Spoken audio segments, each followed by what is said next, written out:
Welcome to Ngozi Talk Shows. Lead from within. Find your own voice. Challenges we have had to overcome in 2020. Find your own voice. The world has become united by the unseen, knowing there are no guarantees for tomorrow. Lead from within. Find your own voice. Let the world hear your voice and be filled within. For the day has come for you to be a great leader. The time has come to break away from the pain, distraction, experience the unthinkable.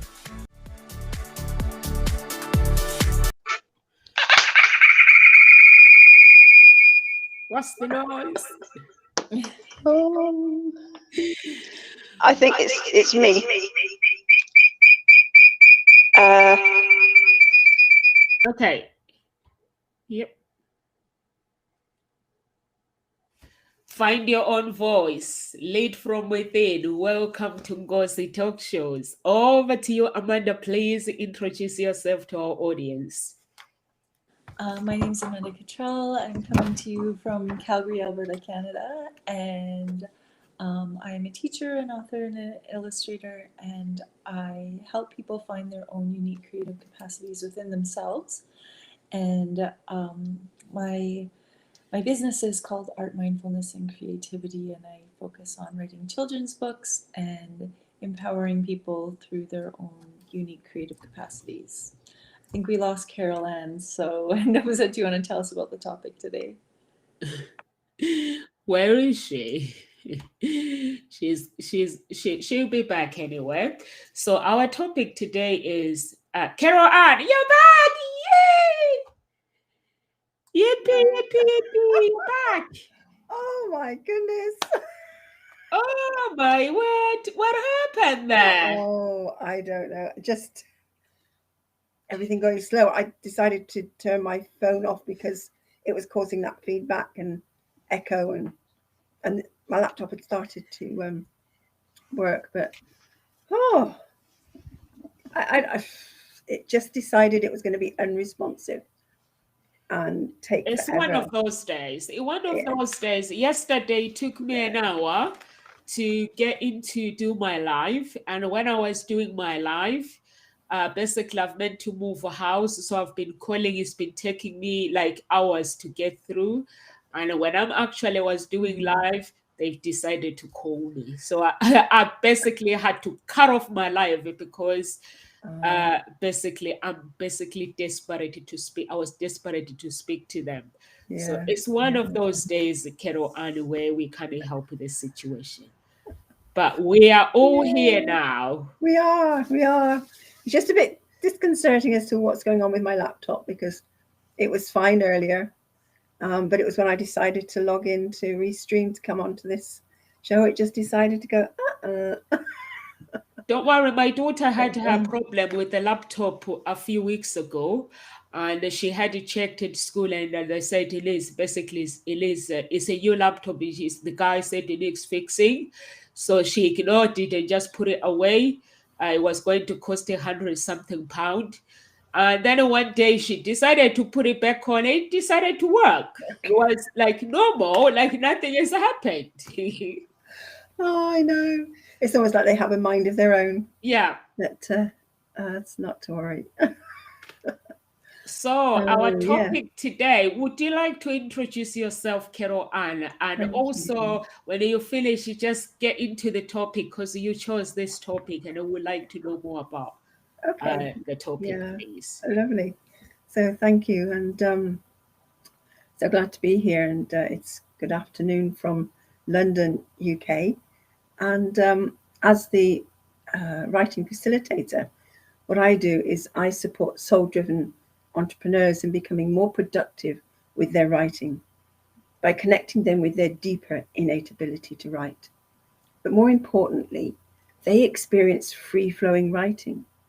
They experience an unlocking of the writer within and getting their book written, getting their story written, because you cannot publish what isn't written. And all of this has come about through my own journey of unlocking the writer within. So I'm Carol Ann, the writing facilitator, and I'd love to introduce this topic. It was, how do you overcome shyness? It's like shyness. I was always shy when I was younger, and I can feel it, that word, it has a like, ooh, to it, you know, and I always seem to make myself wrong. And what I've realized is that, you know, people say, well, can you cure shyness? Well, it isn't actually an illness to be cured. It's something that you can actually overcome, because it is a feeling. It's a state of being. You're being shy. There's an emotion there to it. So there is a way, there's more than one way of actually being able to be with it and overcome it. And it is about accepting it. And I think what I used to do was make myself so wrong and put myself down, you know, and be cross with myself when I saw other people who were able to just go up, make conversation, and there I am, you know. And a memory that came to mind with this topic was when we were children.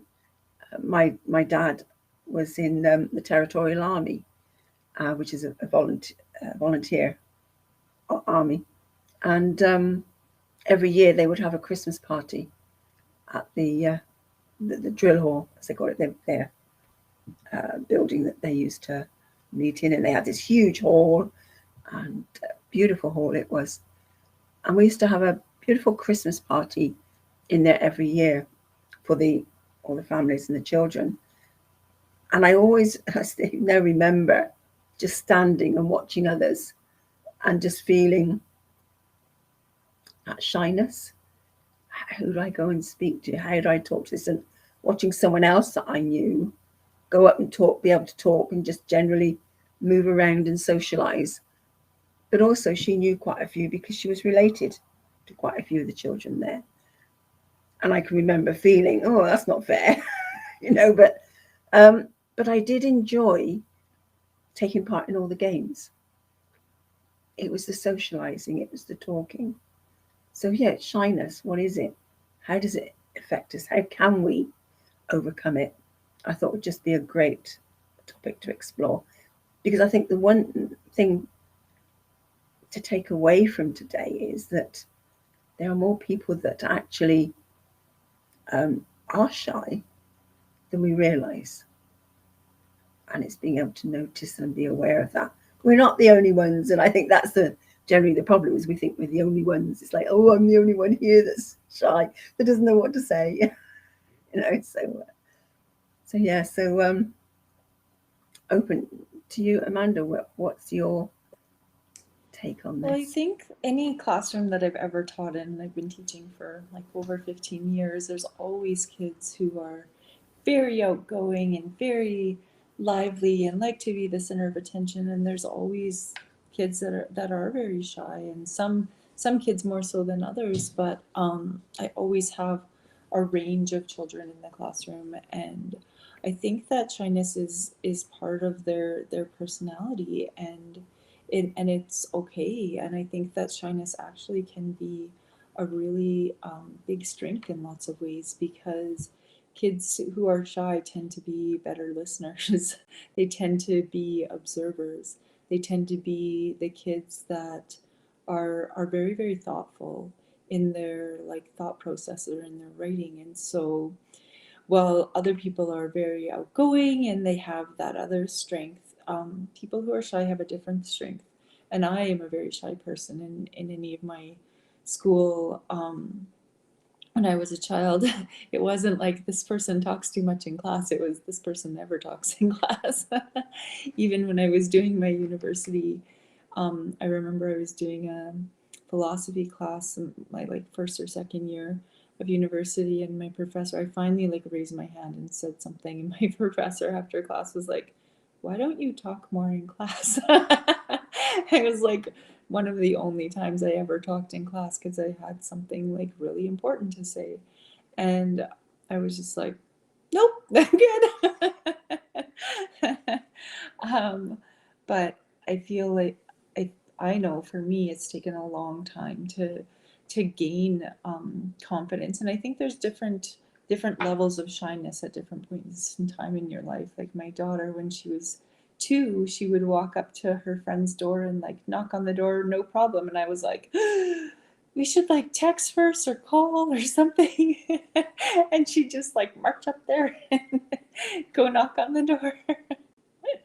And like wasn't shy about it at all. But now she wouldn't do that. She would call or text first. And I don't know if that's something that I have like put my shyness onto her, or if it's something that that she's just changed over time. And so, because her dad, my ex-husband, is not a shy person at all. So she has kind of the two opposite extremes influencing her life. And there's definitely, I think, a lot of value to being more introverted and more shy in so many areas, but sometimes it's overlooked.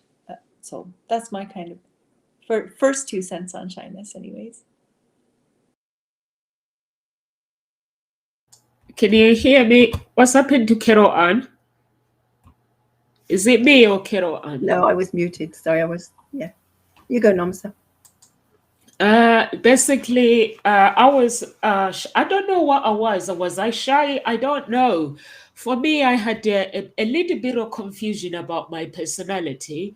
I will go on stage, I'll be fine. I can do anything. I can go crazy with the music. But when I come off stage, like socializing with other people, I'll just be like what Amanda was saying. I'll be actually listening to other children, what they are saying, instead of being the one that is leading the conversation. I don't know whether it was something to do with my childhood. I don't know. But I thought I was shy, or sometimes even when I came to the UK, if I was something to do with acting, I'll be fine. I'll just go and do what I have to do, and I'll be having fun. I'll be fine. But when I come off stage, then I'll be reserved, like listening to, I don't know whether it's being curious or that's part of, even now, sometimes when I go to a business event, I go and say hello to everyone and get to know people. Then I step back and listen to what everyone is getting up to or what they're doing. So I don't know, like Carol Anna, you were saying shyness is not an illness. Yes, it is. It's not an illness. Basically, if you want to overcome it, you're gonna have to find out why you feel the way you are feeling. If you feel, because if something, basically, if you are confronted by feelings, that means there's something wrong. So you're gonna have to find out and accept it, that that's what it is at that moment, instead of trying to compare yourself. Why other children are more outgoing, why are they more out socializing than you? So you need to focus on what is going on at that moment with you, and basically try to find out if there's anything attached to your childhood, or basically, for me, when I worked with Paul McKenna's programs, for me to be who I am today, I had to apply. Basically, I had to challenge myself to apply for jobs that I didn't qualify for. Like sometimes I'm going to apply for anything that I know that I don't qualify. And the idea behind it was basically to manipulate your mind to actually think you can be anything, you can do anything, or even communicating. If I go to a restaurant, because I'm more reserved, I'm shy, I don't like a confrontation, the challenge will be, if I go, they give me a cold hot chocolate, I don't drink tea or coffee. If they give me a hot chocolate, if it's cold, instead of me drinking it, complaining inside of me, I have to say, excuse me, could you please give me? And for me, that was a challenge. So I realized for me, it was something that was a problem, but I had to, I got confused with my personality. So I had to work on myself. Honestly, if I was to go on stage, I would go on stage, I would do anything, I would go crazy. But once I'm off, I switch off completely. I don't know. But for me to be actually do what I do now, yeah, I had to do the work and I had to be disciplined. And I had to stop comparing my life, because when you see people who are outgoing, like you see somebody on stage, they are like doing this, you compare yourself at that moment with them, but you don't know the story behind their life. So you don't know what they had to do to get to where they are. So I had to stop all that comparing myself with people and just dealing with Nomsa. Over to just deal with Nomsa, absolutely. And you know, I love what you're saying about you had to make that stand. You know, that hot chocolate was not as hot as you wanted it to be, and it is about having that confidence to stand up and make a request for another one, or for it to be heated up. And again, when somebody is shy, it's like you don't like to confront, you don't like to make a fuss. It's like, okay, you put up with what is going on, and is that reservedness, that holding back. And I think that's a level of not wanting to confront. And that was something that was always there in my family. We didn't like to confront the issue. It was like, you know, my parents would never complain or make a fuss. It was like, no, it's okay, we'll put up with it, really. And it's only as I've got more confident in myself will I make a stand and send something back and say, no, this isn't right. Can you do something about it, please? Because I realize there are ways of doing it. You don't need to be rude. It's not being rude. It's just stating, this isn't what I ordered. This isn't how I want it. And can you please do something about it? Quite simple. But when you're sort of, you know, you don't like to confront because there are these things, oh no, but how can I deal with this? What can I say? They're not going to do it. You've got all this chatter going on in your head. It's allowing that chatter to go and standing in your own confidence and certainty, and being a stand for, this isn't right for me right now. And but again, for me, it's not about making your shyness wrong, because there is nothing wrong. It's accepting who you are and who you're being in that moment. As I said, it is a state of being. And so, as you said, it's acknowledging that. It's getting to know what is the trigger. What is it that has you be shy in that moment? How is it showing up for you in that moment? And I found a lovely quote this morning, and it fits with something that follows on from what you were saying. The way you overcome shyness is to become so wrapped up in something that you forget to be afraid. And that's by Claudia Ladybird Johnson. And I love that. And that, when you were talking about, you can go crazy on stage, you know, but you're a bit confused about shy about maybe approaching somebody, but on stage you can go crazy. It took me back to when I was in my teens, and on a Friday night we used to go to the local college in the town, and every Friday night they'd have a dance, and I was always shy about talking to people or new people there. But once I actually started dancing, and I mean I loved dancing and the music, and it was just letting yourself go. There was no fixed movement. We could just let ourselves go. I was in my element. I was on the floor and I was dancing and just letting it go. There was no shyness there. I was able to let go of that because I was totally focused on that one thing, and all fear had gone. But then, you know, when you step back into having a conversation, there was still that awkwardness, that shyness. And what I've realized is that for me, what it was about was, what do I say? What am I meant to say? What do they want me to say? Am I going to say the right thing? And all of that was going on inside that would hold me back. And I could feel it in my stomach, that anxiety, that, ooh, and that's what would stop me. So now I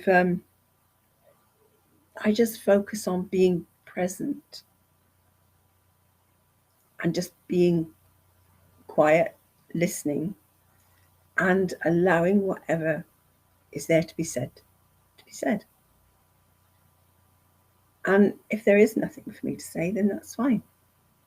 And I'm much more comfortable with that. The other thing we were saying about, Amanda, you were saying about doesn't talk in class, but that one time you had something to say and you said it. And I expect it had a profound impact. It was important. And sometimes you don't need to keep talking in class. And I was never one to talk or share. And I was always told, you need to ask more, you need to speak up. But I couldn't. But these I think that people talk a lot in class, they have a different set of value, like a different set of skills that people who are shy don't necessarily have, but that's not their strength. But people who can talk to anyone, they have the gift of the gab, and they have different like gifts that allow them to be who they are. And I think that's super important. Whereas if we look at them as gifts, we look at shyness as a gift, but that's something that we also sometimes need to overcome in certain situations. And even the gift of the gab is a gift that maybe sometimes we need to like pull back in certain situations too. And I think that's a lot of self-awareness. Yes. Sorry, I cut you off, but I just had that one really important thing to say. And this is, again, I think this is the realization that in conversation, it's okay to step in. You have something to contribute. And that was perfect timing. And it's allowing that, for that contribution to be in there and to be shared. So thank you, because it was a really important point. And I think when you're shy, you're sort of holding, oh, can I, you know? Yeah, sorry, go on. I liked what you said, your quote about shyness, and the way to overcome it is when you become so invested in something that you no longer are shy because you just have to stand up. And in my own life, that has happened to me. When I was very, very pregnant with my daughter, I was doing my master's degree, and I had to do a group project. And I had everything ready, like, because the presentation was like literally on her due date, but I still hadn't had her yet. So I went into the presentation, and during the presentation, one of the group members had done none of the work. And I was so frustrated as I was like, I am not failing this or not getting my A when I worked so hard. I'm like so pregnant. So I just stood up and interrupted him and told him to sit down, and like told the other person to stand up and say what he was supposed to say. And the rest of my group thanked me for it, and because they were all thinking it but wouldn't stand up and do it. And in any other point in time, I would have done the exact same thing. But I was like, I'm 9 months pregnant. No one is going to tell the pregnant lady to sit down. And I am not failing or not getting my A on this class when I worked my butt off being this pregnant, trying to like finish this master's course. And so that was like my investment. My shyness was completely overcome by my investment in the fact that I was like, I worked so hard for this. I'm not letting someone else screw it up for me. And I think sometimes that's like something that we do have to overcome. Because at any other point in time, I would have never stood up and said anything. But at that point in time, I was like, no, I worked too hard to sit here and just watch somebody like flail around and mess up something that I'm so invested in. And so I think that's something, and even now with what's going on, I know Nomza and I were talking just before the show, like you guys don't have vax passes, and it's so bizarre what's going on in our country in Canada.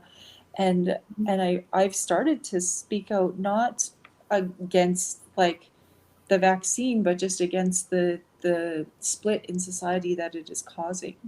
And in my research on the parallels from the past that this has happened, and I've never written to my MLA in my life, I've never written to my city council in my life, and I'm starting to because I'm so disturbed by the mandates and laws that are being put in place in here that are against the law. And so for my first time in my life, I'm so upset by what's happening in our world that I've actually done a lot of research and sent out letters to different levels of government, because that's when I normally get up. Because I feel so strongly about the discriminatory nature of certain mandates that are happening right now. And I think that I know like you guys are not having that issue, and so I really question why certain places are going to such a far extreme when there can be a more middle ground. And I think that shy people tend to just, oh, I hope it'll just go away. I hope it'll just go away. And I am a shy person, and I keep hoping it'll go away, but it won't. And so I believe that if enough people stood up and stood their ground and said, like, we are all equal, we all deserve empathy, we all deserve the right to choose, then we wouldn't be in the situation that we are. And I know you guys had a similar situation a few months ago, and I think people did stand in their power, and probably a lot of people who had just sat back and were shy and but felt so powerfully about something that they finally were like, okay, I can't just sit here and watch and observe anymore. Yeah, I think it's very important to speak up, because those, like right now, you want to write and express how you are feeling. So it is very, very important to actually to get out of your comfort zone, because sometimes you might think, oh, that is a problem, it's gonna go away, or somebody will deal with it. So what if you could be a voice for that other people? So if you are shy, so you have to overcome those things. And for me, basically, there are some things. If you ask my family, I'm very quiet. My family will tell you that Nomsa is very quiet. Honestly, if you can ask my family how Nomsa is, they will tell you that I'm very, very quiet. I basically like to, like what Amanda was saying, that there are some children that, like in the class, they are gifted, they talk a lot. For me, I'm somebody who listens for information, and if somebody speaks the information that is valuable, I write it down. I basically take it all in and I write it down, and I go and do some research about what is being said. And if I have to talk and give somebody advice, I will do it. But I'm not shy anymore. I realized that I wasn't shy. I think there was something that, like when you are at school and you are with those children that give you the attitude that I'm actually better than you. If you hang out with those people, that can actually destroy your confidence and your personality. So I think I was with people that always thought they were better than other people. But in reality, there's no such thing. I might be speaking today at gossip talk shows. Am I better than anybody else? No, I'm not. The difference is I had to basically recognize my purpose in life, and I had to work on my personality. And basically, I basically spent the whole, like Amanda was saying, she basically had to take action when she was at university, and basically wanting to get the results. If I do something, I want to get the results, and I want to be surrounded by people that are thinking the same way. So, and that's what I do. Am I shy? Or was I shy? I don't know. My personality. So I had to be disciplined for me to overcome that. I had to get out of my comfort zone. And also there are some things that the habits that I had to work on. And when you work on those habits, it's not something that changes overnight. Like you just say, I'm gonna overcome shy, I'm gonna be okay. It's a process, step by step, that you have to keep challenging yourself. You have to keep testing yourself. You have to keep giving yourself tasks, like basically getting out of your comfort zone. And when my relationship broke up, basically ended, my ex said, sir, you changed. I was like, how did I change? The only thing I changed was basically trying to find out who is Nomsa. That's all I did, was trying to find out who is Nomsa, what kind of things am I capable of doing. And I got tired of people telling me who I was. And then everybody telling me, sorry, this is who you are. I was, no, I'm not that person. This is the person that I am. So, and if you want to overcome that, you're going to have to focus on you. You're going to have to find the other people that can help you. For me, basically, the people that were helping me, it was the people that my role models. I didn't want to become them, but I wanted to become me. So I picked those people, and I wanted to basically to do the things that they can do, but doing it in my own way. So in that way, you can overcome shyness.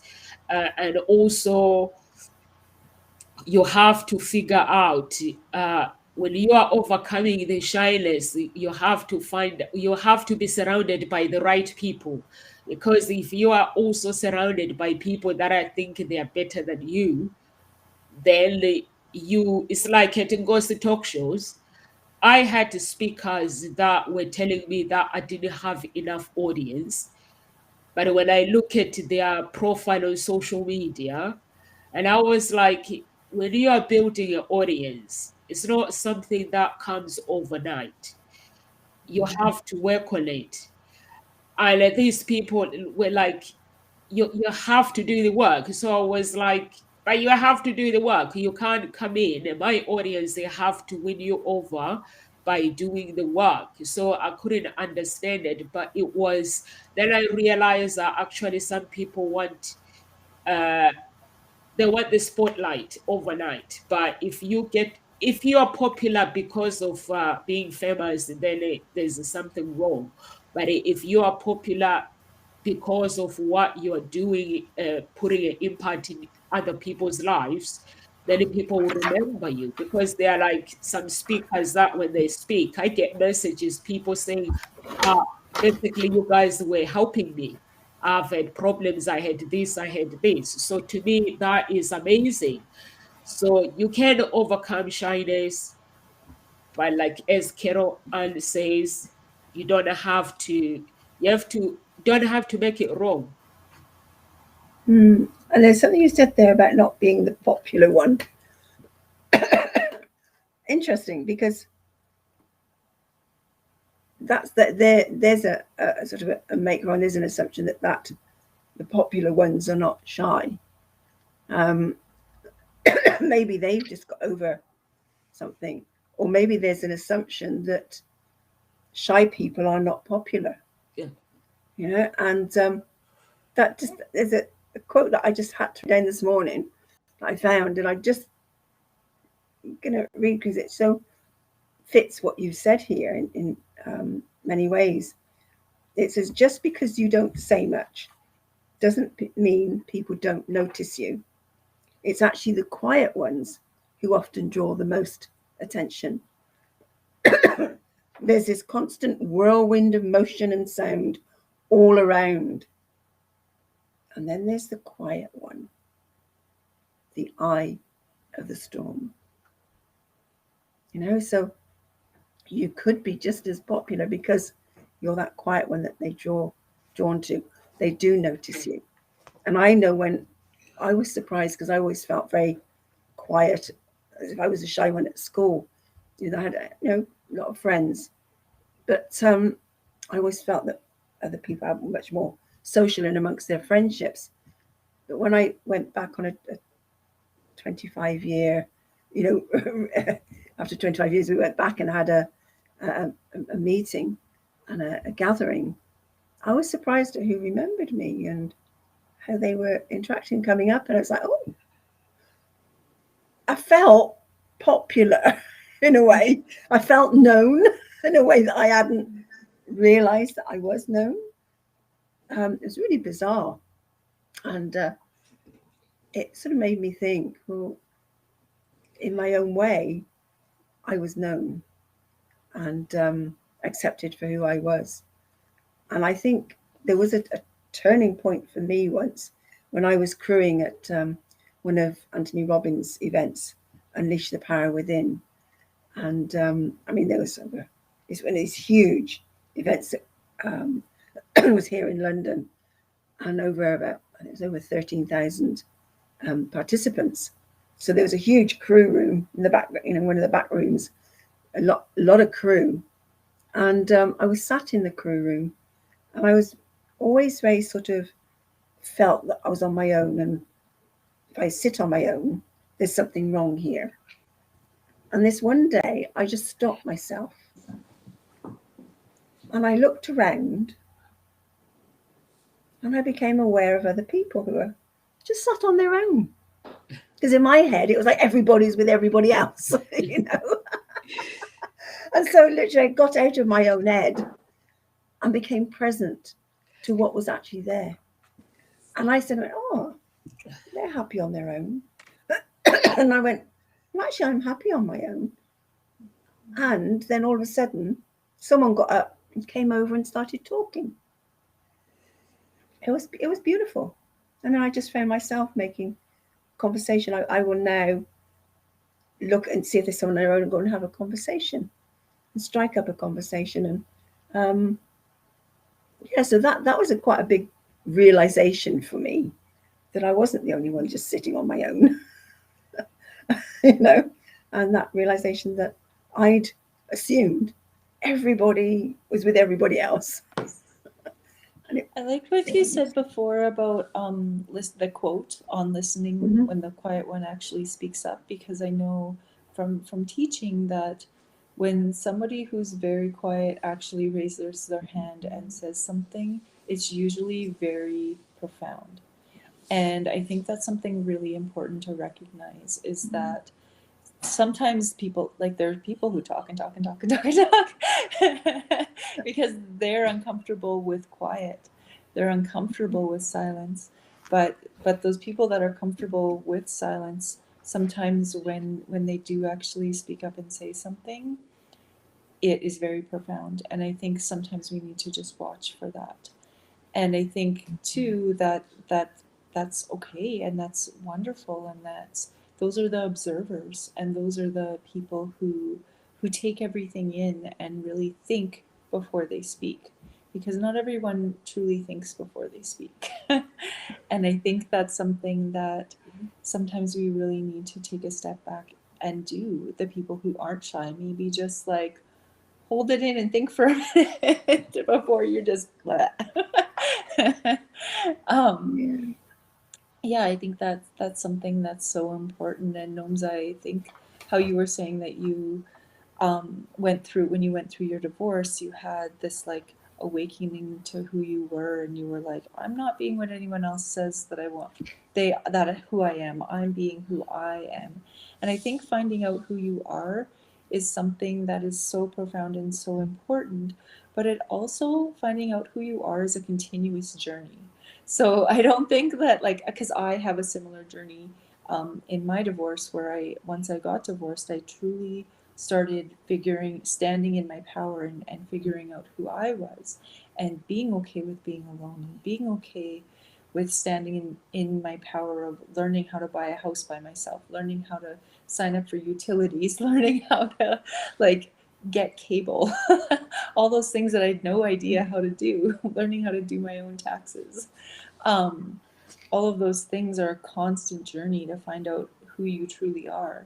And even though I've been working on this journey of truly finding myself for a while, I think that it's constantly changing, and who I am changes as I grow and as I learn and as I look deeper into who I am, and life changes you too. Like, I never in a million years would have expected or be living in this strange pandemic world, and that has really changed my perspective on who I am and what I value, and the people that I value, the people that are able to have a calm and very educated conversation versus the people that just lash out and were like, follow the science. And I'm like, well, there's not a real true scientific debate if one side's being completely silenced.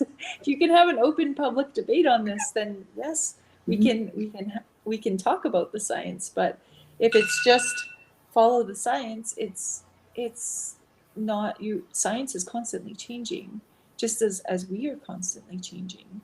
And so we really truly need to like step outside of ourselves sometimes and think like, I'm changing constantly, and so is everybody else. And when I have something to say, make sure that I've thought it through. Or maybe that's just the shy person in me saying I need to think through what I'm saying before I say it. I think there's a valid point there to think about it, and maybe a shyer person maybe needs that little bit more time to think about it than someone who's a bit more outgoing and outspoken. But there is a point, and it's a very valid point, to think about what you're saying. And I think there is something here to be just differentiated between introverts and extroverts, and the fact that actually shyness is not just the domain of an introvert. It's not. They're not one and the same, because an introvert, it's a way they take their energy or recharge themselves. And introverts, they turn to their mind for that to recharge. They need to be quiet, concentrate, be reflective. They are very self-aware, and they do take time to make decisions. And daydreaming or using their imagination is actually how they work out a problem. And they like to retreat into their own mind to rest. Whereas your extroverts, they actually seek out other people for their own energy needs. So it is that seeking out. It's an outward expression. It's an outward connection. And that's what they need for their energy needs. So that is the difference between your introvert and your extrovert. Does it mean that an extrovert is not shy? I think maybe some extroverts are. There is a level of shyness there if you spoke to them, but they have that need to get their energy from that external exchange. So I don't think you can equate the two together. Shyness is an emotion, something that you feel in your body. And so it's recognizing, what is that emotion? Where in your body are you feeling it? Breathe into it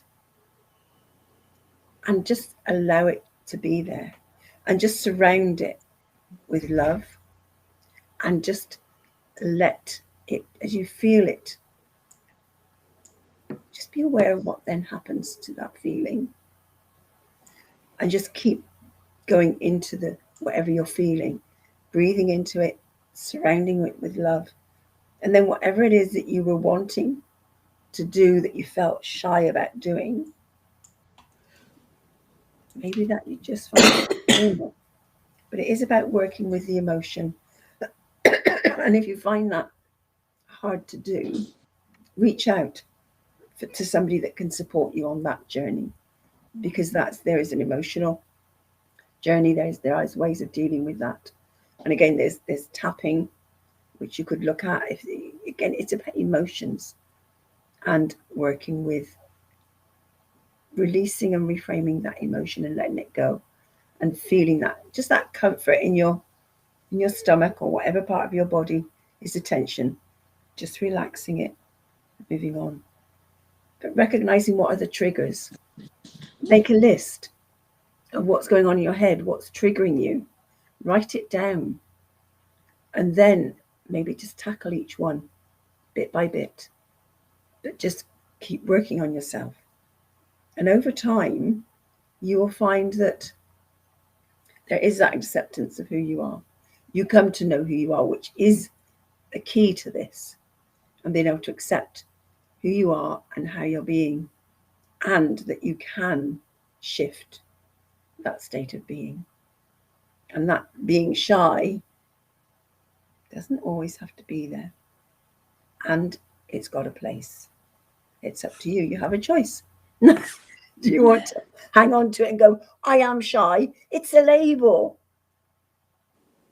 Then that's who you are. I think sometimes it is like innate within ourselves, because as you were speaking, my cat is like going crazy. I don't know if you can, my microphone was off, but sometimes if I'm talking, she's like literally like attacking a piece of paper.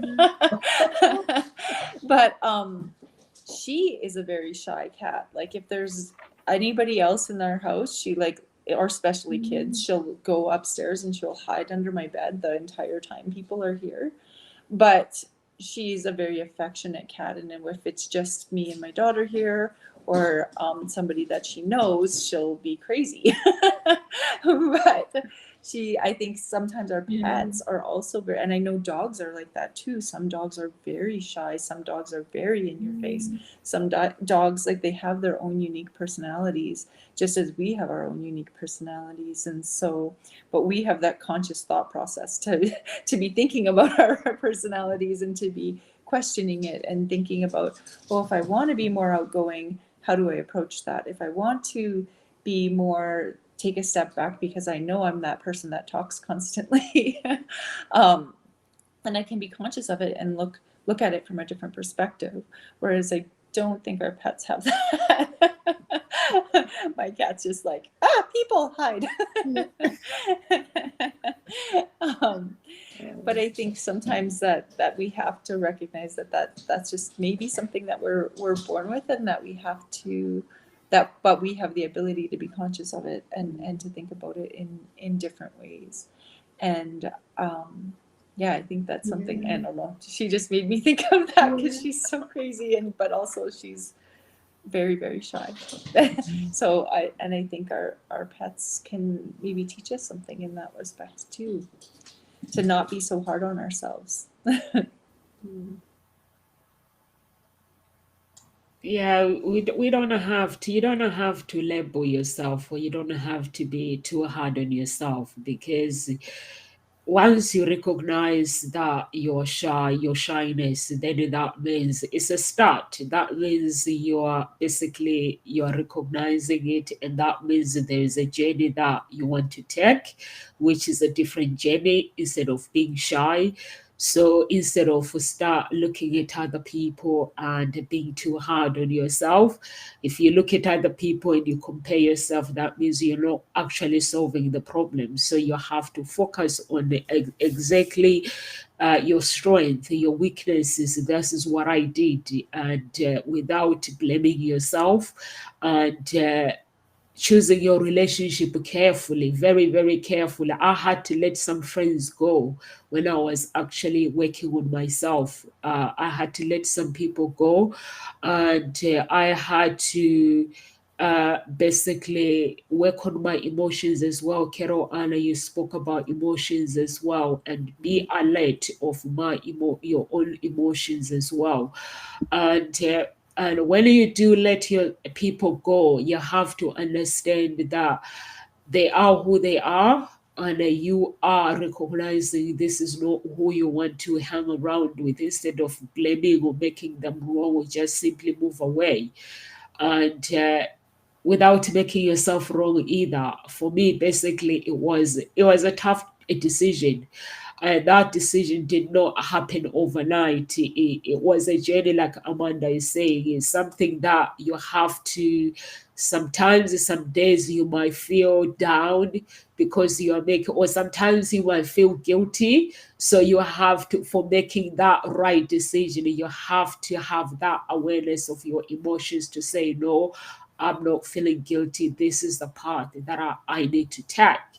So it is nice. Like when we did modeling with Des, all the girls were like up there screaming, and they were like me. I was like observing, and this girl, she was like coming to me and talking to me. She was like, "Oh, so."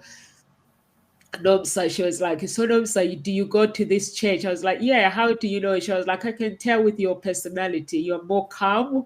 And I was like, I like to watch, I like to observe. And also, like if you're somebody who talks, and talks, you're not learning anything. So sometimes you have to step back. Sometimes I like to step back and just ask. If I have to ask the questions, I ask the questions, but that's about it. And then I just let people talk, and when they are talking, I learn about them.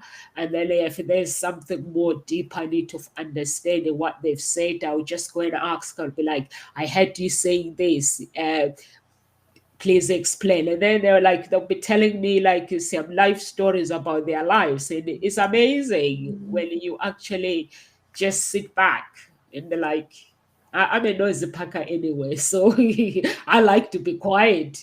But at the same time, I know I'm not quiet. That one, I know that I'm not quiet. And also, if I have to help someone, I don't have to. Before, I would be like feeling guilty, and I do offer help. If I can help somebody, I do. Would you like me to help you? And it's up to that person that to say, oh no, I'm okay. So, but before, I would be like, oh no, I don't want to get involved. But now I'll be like, okay, if this person needs my help, I have to ask.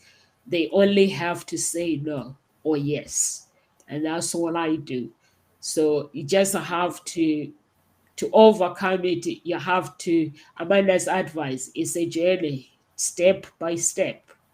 And sometimes if you're having a bad day, you can't say, oh, I'm not gonna do this. Or if you're being judged by people will always judge you, whether you're doing the right thing, whether you're being shy or not shy. So you just have to understand your strength, your weaknesses, and your emotions as well.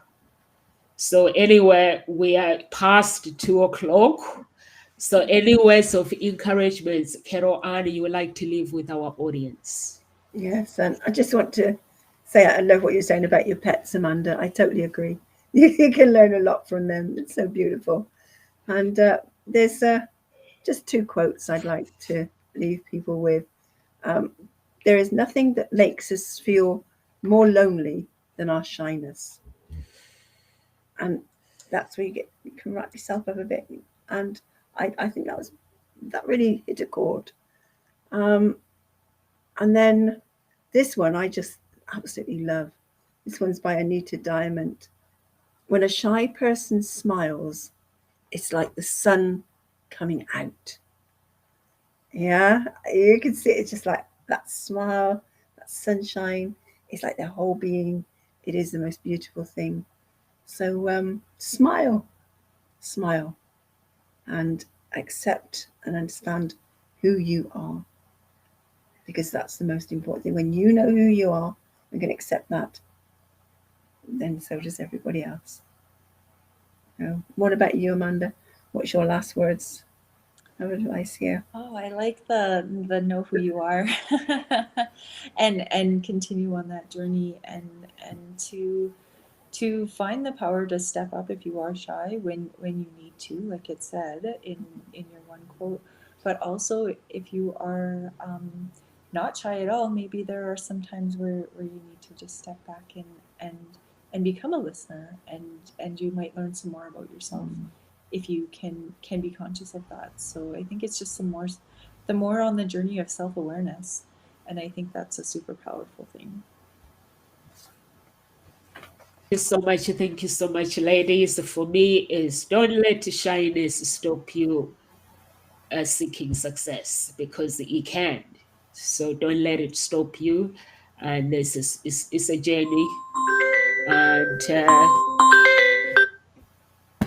live with grace, everyone. We are here to Gossip Talk shows Monday to Friday. And if you want to get in touch with any of our speakers, please go to our page and get in touch. And we'll see you tomorrow, 1 p.m. God bless you. Bye.